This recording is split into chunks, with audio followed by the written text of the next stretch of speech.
Less brown ने कहा है, too many of us are not living our dreams because we are living our fears. हम में से बहुत से लोग अपने सपनों को नहीं जी रहे हैं क्योंकि हम अपने डर को जी रहे हैं। ये सच है कि हम अपने गुजरे हुए कुछ बुरे एक्सपीरियंसेस को चाहकर भी भुला नहीं पाते। हम यादों को आने से रोक भी नहीं सकते हैं, लेकिन जो आगे के लिए इमेजिन कर रहे हैं उसे तो रोक सकते हैं, कंट्रोल कर सकते हैं। डर इस बात का कि कुछ होगा या हो सकता है, यानी डर उस चीज का है जो अभी हुआ ही नहीं और आप खुद को यूं ही सफर करवा रहे हैं और दोष किसी और चीज को दे रहे हैं, किसी और बात को दे रहे हैं जो हुआ ही नहीं और शायद होगा भी नहीं। और जब डरने की आदत हो जाए ना तो हर पल का डर रहता है। आज की कहानी दो दोस्तों की कहानी, जंगल में उनकी रात गुजारने की कहानी, आग के पीछे उन परछाइयों की कहानी, घर कभी ना लौट पाने का ख्याल, ये कहानी। फिर कहानी शुरू करती हूँ इन छोटी सी बात।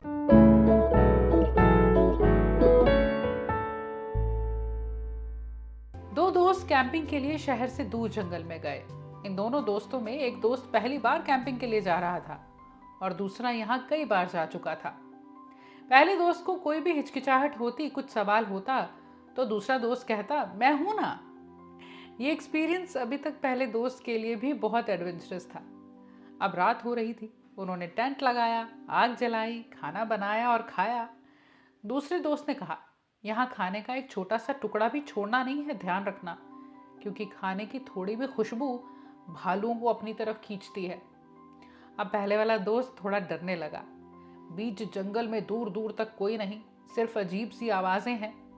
हालांकि जहां ये रुके थे वो कैंपिंग साइट ही थी, लेकिन अंधेरा तो कहीं भी डरा सकता है। ये सोने लगे तो दूसरा दोस्त तो गुड नाइट कहकर सो गया और पहले वाला, उसे हर तरफ आवाजें और भी ज्यादा सुनाई देने लगी थी। आग जल रही है तो कई तरफ उसे परछाइयां भी नजर आने लगी। अब उसे भूत प्रेतों का भी ख्याल आने लगा, सताने लगा। अब उसे ये भी लगने लगा कि वो बचेगा नहीं। उसे अपने परिवार की चिंता भी होने लगी। अगर वो नहीं बचा तो उनका क्या होगा?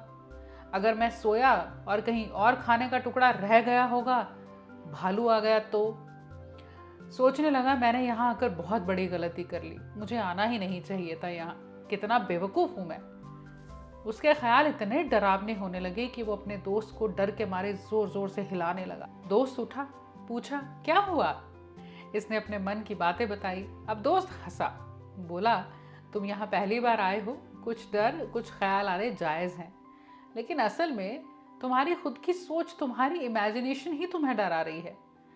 तुम जो है उससे डरने की बजाय जो नहीं है अभी तक, उससे डर क्यों रहे हो? यानी तुम खुद को डरा रहे हो। इसलिए अब की बार कोई भी डर दिमाग में आए तो उससे कहो कि तुम उससे डरते नहीं हो।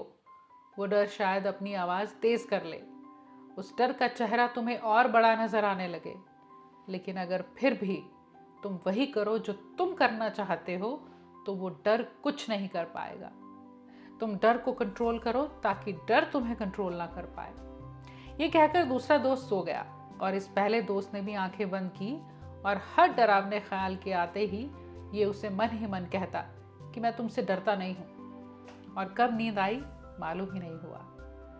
डर हम सभी इंसानों के लिए स्वाभाविक चीज है। जिंदगी में हर मुश्किल के साथ आता है ये डर। कुछ भी नया करने से हमें रोकता है ये डर।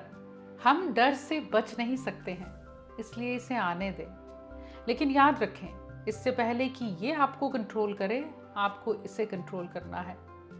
खुद से जब भी बात करें, पॉसिबिलिटीज की बात करें, लिमिटेशंस की नहीं। ये थी आज की कहानी। घर साफ रखें, मन साफ रखें, खुश रहें, खुश रखें और अपना ख्याल रखें। कहानी अच्छी लगी हो तो फिर चैनल को सब्सक्राइब करिएगा और ज़रूर इस वीडियो को लाइक भी करिएगा।